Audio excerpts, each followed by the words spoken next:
The battle in Punjab is largely being seen as a battle between the incumbent Congress on the one side and the Aam Aadmi Party, which hopes to form the government in the state. To get a sense about the stakes for the BJP, we're joined by the most prominent Sikh leader of the Bharatiya Janata Party, Hardeep Singh Puri, with us live, Union Minister, and now very deeply entrenched in the politics of the BJP and in the politics of Punjab. Mr. Puri, welcome to India Today. It's a delight to be here. It's a bit nice and chilly, but it's very nice to be here. Thank you for the coffee. I want to start by asking you about the BJP's overall sense of what appears to be a five-way fight in Punjab. Usually it's a three-way fight. The Congress, the Akali BJP on the one side, and some third force, which could be the BSP at some point in time, the left force at some point in time. Now you've got, apart from the AAP, you've got the Amarinder BJP alliance, and then you've got the farmers. How is the BJP seeing this battle? What's at stake for the BJP? Thank you very much, Rahul. First of all, for inviting me to this discussion. This election in Punjab is, for want of a better term, I think it's one of a kind. You're absolutely right. The traditional lineups in Punjab, when the BJP was in alliance with the Akalis on the one side, and you had the Congress. And you had the Aam Aadmi Party, which occasionally rose, but sometimes totally collapsed. I mean, I can tell you from my personal experience, when I fought in Amritsar, I had a Congress candidate and an Aam Aadmi Party candidate. And if the Aam Aadmi Party candidate had got 10 or 12% of the votes, I would have won the election. I mean, I got 41% vote in 17 days, but that's not the issue. Issue is the alignments have changed totally. What has happened is that Punjab, by virtue of the fact that we've had a Kisan Andolan, we've had, on the one hand, which will result, if the Kisans do decide to form a party of their own, which they are likely to, there will be the rural peasantry, the rural Jat vote will face a three-way challenge between the traditional Akali Dal, which laid claim to that vote, the Grameen Halkas and so on, the Kisan Party and the Akali and the Aam Aadmi Party, which is also trying to enter that space. So that is one new factor. Second factor, I think, which is very important in Punjab today, is that having unshackled itself from the Akali Dal, the BJP will be a far more potent and viable force. Because in the 117 member assembly, the BJP never contested more than 20-23 seats, and it had only 5% of the vote share. So, and even in the urban areas, sometimes the BJP did not do well because its alliance with the Akali Dal led to apprehensions, it led to distrust for a variety of reasons. So while you'll be stronger in the cities, do you accept and acknowledge that there is a deep sense of distrust or uneasiness with the BJP, especially in the rural Punjab, in the pinds of the state, where because of the position the central government took on the farm laws, the BJP is not seen as a very trustworthy party? I would look at it differently. If you look at the urban vote, and whether it's urban, pure urban, semi-urban, etc., the fact of the matter is that the BJP has a vote bank. BJP also has outreach into the rural area. So if the BJP puts up a lot of Sikh candidates, which I'm expecting them to do, you will have many surprises. That perhaps explains the reason why a lot of prominent Sikhs from all walks of life, retired civil servants, DGPs of police, from the armed forces, are lining up to join the BJP. I mean, in the last few days, if you look at the number of people who've joined, that explains, because I think they see with the alliance with the captain, with the Dhinsa group, etc., many Sikhs who had apprehensions about the earlier Akali Dal alliance will now gravitate towards the BJP because the BJP's own programs, which are development anchored, have a certain appeal to them. But these aren't mass heavyweights who've joined with a huge backing of voters. These are largely good names to have, but they're not the big Janta ka Neta, as it were. If any one of them joins and is able to carry 10-15,000 votes with him, plus the traditional BJP vote bank, you will have a BJP victory. I mean, for instance, I don't want to go into examples. There's one person who has joined us, let him remain nameless, twice MLA. He has an NGO which has a 30,000 votes with it. I think people like that are winners. Secondly, Punjab today, the tradition, we were starting to where the BJP was positioned, but Rahul, look at where the Congress is. The Congress is today facing, I'm not talking about the 5th January incident and you know, the huge monumental failure on the security front. I'm not talking about that.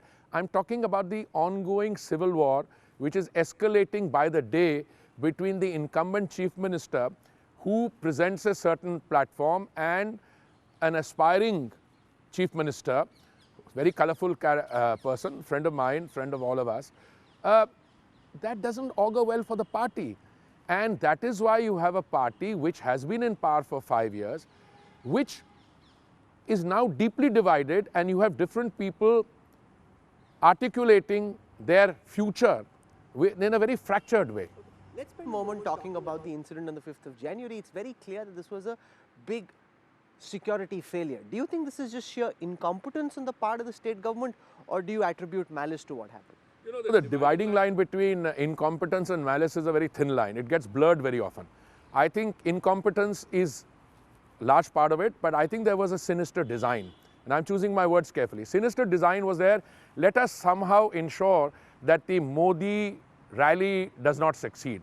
In the process, they committed harakiri. They shot themselves in the foot because some basic arrangements which the state government is required to make by virtue of having responsibility for law and order, they failed to do that. In the process, endangered and made vulnerable the Prime Minister's life. Now, one of my colleagues has used the word khuni irade.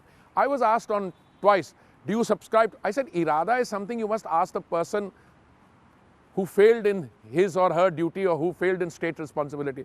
But all the facts leading to that means that their intentions were not of a benign nature. They wanted chaos. That is why you have a situation where a police officer is providing details of the route to people who should not be there in the first place. Number two, you have, I mean, your channel, I must say, I want to place on record my appreciation for that. You guys have done a sting operation. It's not a sting operation. Sting operation is something, you know, slightly under the cut. It's an issue involving national security. The man is admitting on record as to what they were doing. Look, I was present in Firozpur that morning. I've seen police officers talk to somebody higher in authority and saying that, look, we have no difficulty removing these people and we have to clear the... Clearing a route for a Prime Minister's visit is not an option. It is a requirement and the state police has to do it. So I find fault on two fronts. One, this political leadership, the state government abdicated its responsibility. But more than that, I think some people who wanted to do their job, they told them, "Arey mat karo, kuch gadbad ho jayegi." So they in fact fomented trouble. And I think they got caught. That's the important thing. You come from Punjab, you understand the Sikh psyche, which is why I want to ask you whether you agree with the contention of some of your ministerial colleagues that this seems to be a Khalistani conspiracy. Because you know, I come from Punjab, there are farmers over there. When someone like a Gurpatwant Pannu is cited as being the person who mobilized the farmers and brought them out, and when you speak to Punjab, they laugh at him. Do you think Pannu, 50 people will come for Pannu? What is the BJP talking about? No, I'll tell you one thing. First of all, I don't know whether you know Mr. Pannu. I met him once. I really loony, and I also know that if he did a rally in Punjab, not more than a couple of hundred people will come. I'll tell you something. Two things happened. One is that Mr. Pannu, I don't want to dignify him. I know him. I know of him. I lived in New York. He's big on the New York streets. Yeah. And whenever we had a prime ministerial visit, he would try and do something. Try and do something strange. Look, first of all, the fact that there are attempts to destabilize Punjab, well, and that it comes from across the border, is not something I would have any doubts on. I mean, if you see the evidence emanating from GHQ, etc., there are people in that establishment. And again, I'm being very careful. I'm not saying it's always the state. Sometimes it's other forces there. But that country, by and large, a Western neighbor, they are interested in destabilizing Punjab. By destabilization, create chaos and then fish in troubled waters. That's not just Pannu specific, okay? There are a lot of people who, during the last 2 years, decided that they had a different take on it. The same people today are applauding the Prime Minister for the recent decision. You can see the outpouring of support from places I've served in, and I know them a little more closely. I've seen a statement out of London signed by a member of the House of Lords, whom I happen to know, but I only saw the statement, extremely appreciative of the steps the Prime Minister has taken in the context of Punjab, and criticizing very strongly what happened on 5th of January. I've seen statements out of the United States, out of Canada.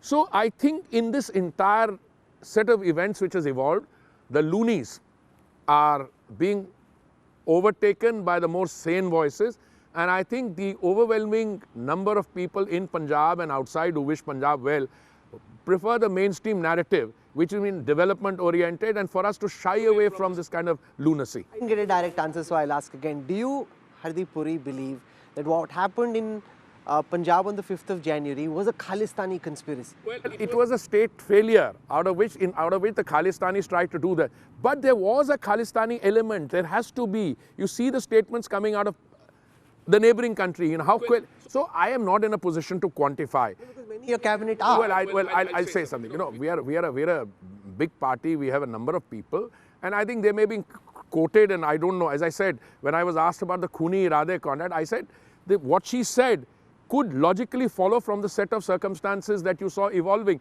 But whether the iradi were khuni, that you have to ask the person who was taking those actions. Look, let me just put it this way.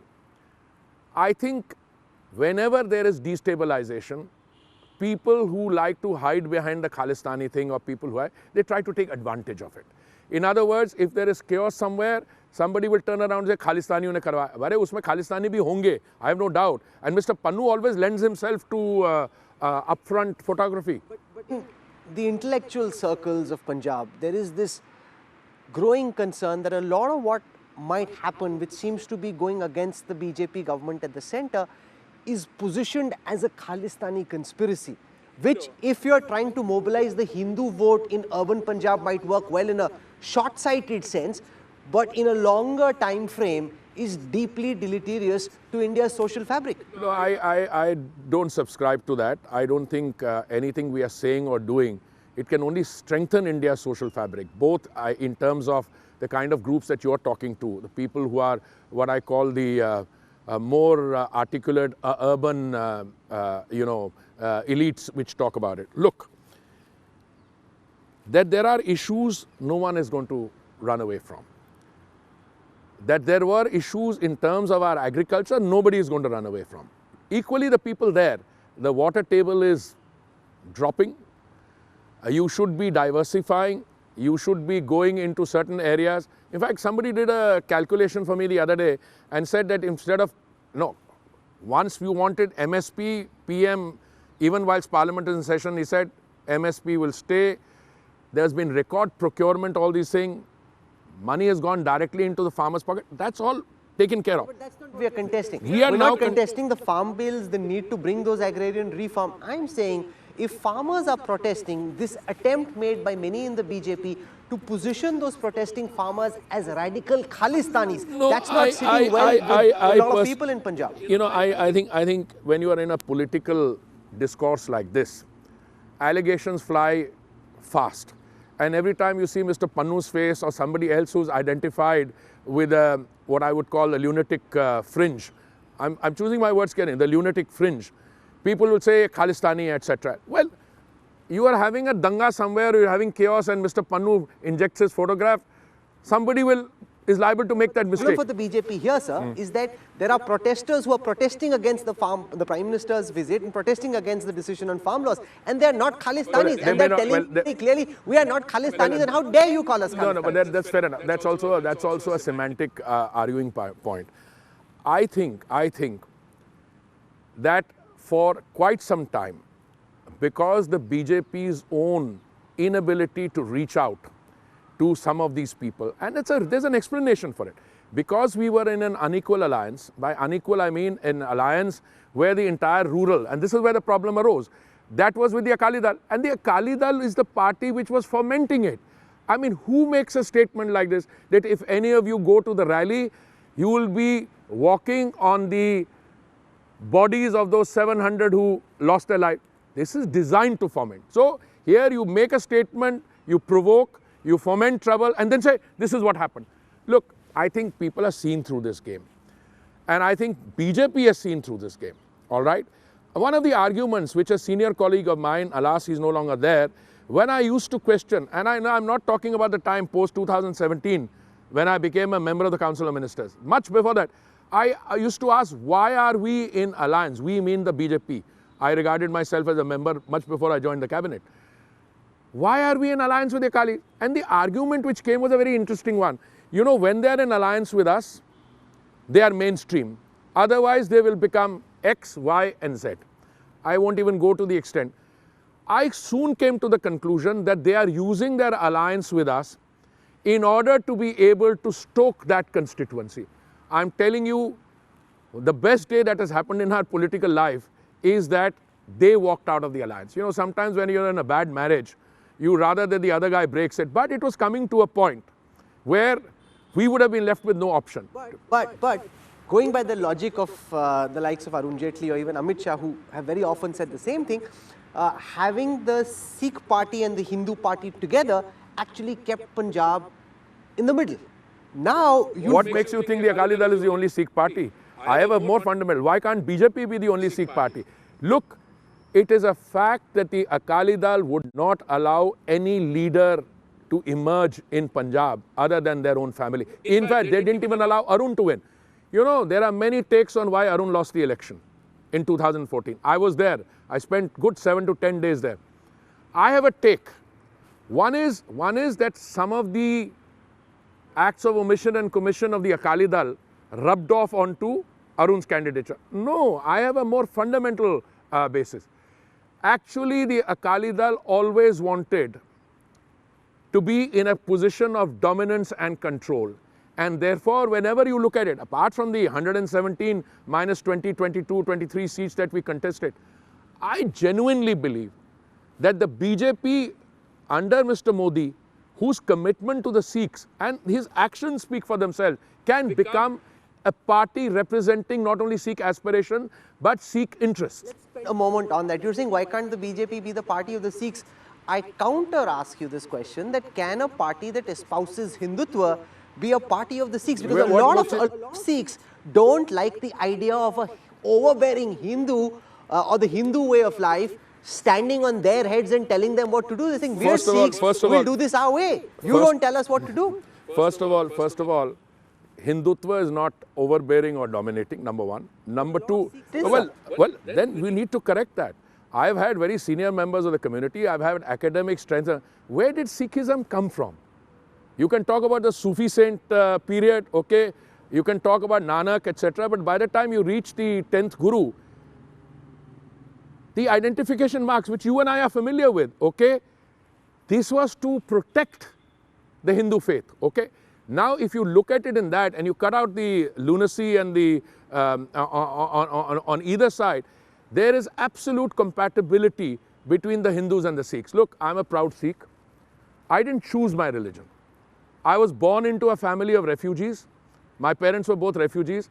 They happened to be Sikh. I grew up as a proud Sikh. I'm very happily married to somebody who was not born into the Sikh faith, but today she reads Gurmukhi. I don't. I'm very upfront admitting that. I'm equally comfortable. And I think that the genesis of the Sikh religion, where it came from, the philosophy, etc., it's one of the most beautiful religions in the world. I mean, if you count all the major religions of the world, one that is anchored in egalitarianism. Rahul, one that believes in langar service, one that believes in kirtan, group hymn singing. I mean, we had saints, we had warriors, saints and poets. Look at the richness of that. Today, what is a Sikh identified as? Forget about what happened in the end. I was on the Security Council. India was chairing the Security Council when some of the worst fighting took place in Libya and Syria. There were Sikh groups, God knows from where they came. They were doing langar seva in a fight which was sectarian between the Shias and the Sunnis, okay? no international organized group support. What happened during the pandemic? Look at what these people did. Langar Society, I'm not talking about the organized Gurdwara, I'm not even going. Look, there is some inward introspection that we need to do as Sikhs, but there is no incompatibility there. You can have a mainstream Bharatiya Janata Party, for all that it stands for, also representing hardcore Sikh aspirations and interests in Punjab. Some may not agree to it. I mean, I'm happy to talk to them. Prime Minister says he's very fond of the Sikh community. Many in the Sikh community says he doesn't understand the Sikh psyche. Do you accept the Prime Minister is not as popular in Punjab as he is in the rest of the Hindi heartland? I can take any wager with you. If you allow a proper discussion to take place, the Prime Minister's popularity in Punjab is no less than his popularity anywhere in the country. Let me tell you how. If they had not disrupted the events on the 5th, the Prime Minister would have had lakhs of people turning out to listen to him in spite of the rain. And that was their major nightmare. Because they are trying to construct a political discourse based on this Hindu-Sikh antipathy, to put it mildly, antagonism, maybe a little stronger, but they're trying to create a rift. Now there are people including amongst the Sikhs, I'm sorry, including amongst the Hindus, but you know, when you're trying to forge a convergence, when you're trying to point out the compatibility that exists between the majority religion and the minority religion, you always play on the forces making for convergence. And I am very confident that now, the way the situation will unfold, people will see reason. And the issue is not just things you do for the Sikhs. You know, the GST tax, Kartarpur Sahib corridor, 333 people removed from the blacklist. That's only one part. The battle for the Sikh hearts and mind, the Sikh psyche, I think that thing is on. Will the Prime Minister be doing another rally, or you've had enough? You don't want to do any more rallies in Punjab in this campaign season? First of all, you can reach that stage and not for me to answer. First of all, are you going to have any rallies? Look, with the numbers, I ask you. I was asked on a show like this, but you know, why aren't you guys stopping rallies? I mean, next day, the Election Commission did it, and the BJP, being an obedient political party, one that respects the rule of law, we stopped. We didn't doing it virtually. Look, what will be the mechanism for reach out? I mean, there are those announcements for 42,500 crores. You know, the Delhi-Kata Expressway, the PGI satellite. I don't think during the course of a campaign when the code of conduct is on. But you know, everybody knew what it was, etc. So you take that as a given, all right? A lot of people will write about it. How the outreach will take place, whether it will be physical or virtual, you know, time will tell. We are just beginning to start. I think the time from the 21st onwards, when you have nominations and people in play, that's when the real contours, the delineation will take shape. At this moment, opinion polls and just general conventional wisdom in Punjab seems to suggest the Aam Aadmi Party is in pole position, even if they're not close to being able to get a majority. Is a Aam Aadmi Party government in Punjab the BJP's worst nightmare? I can answer that question in one of two ways. One is that I'm a citizen of Delhi. I know the Aam Aadmi Party here. You know, ever since I became a minister in September 2017, DTC के buses आ रही हैं, 4.5 साल हो गए कोई नहीं आई. चुनाव के पहले 8 lakh jobs they will produce. I don't know where they are. They've forgotten to talk about it. We'll produce world-class mohalla clinics. My God, a few days ago, they ended up administering some harsh medicine to a child. I mean, and the consequences are known. World-class education. So they're very tall on making promises. I believe the mass is wiser and more constant. People understand. People understand what Aam Aadmi politics is. In a situation like this, where there is absolute disenchantment with the Congress and the Akali. Not linked to my question, you dodged it. You understood what I was asking, but you chose to go on a different tangent. No, I'm not. I'm going to give you a direct answer. My question, sir, is this. AAP is not Congress.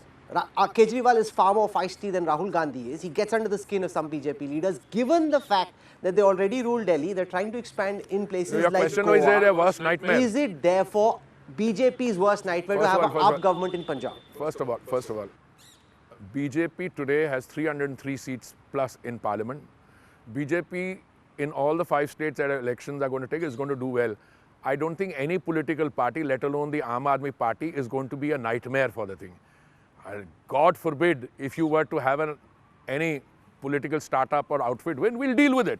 I mean, I don't want to go on record on what Mr. Kejriwal's views on Bhagwan Maan are. I mean, I can separately have a discussion with you on that. Now, if he wants an endorsement from the people of Punjab, look, we are very... He doesn't have a good view of Well, I am not Wait, now you have a story you're not telling us. You must tell us the story. I will tell you because the story. Bhagwan Maan is about to be announced as CM Yes, I'm face. glad. After the people endorse him. So this is a bit of theatrics involved in that. Well, I want to appoint you. He also, but he wants people's endorsement in addition. The other endorsement will come. Wait a minute. Let me answer your question directly. No.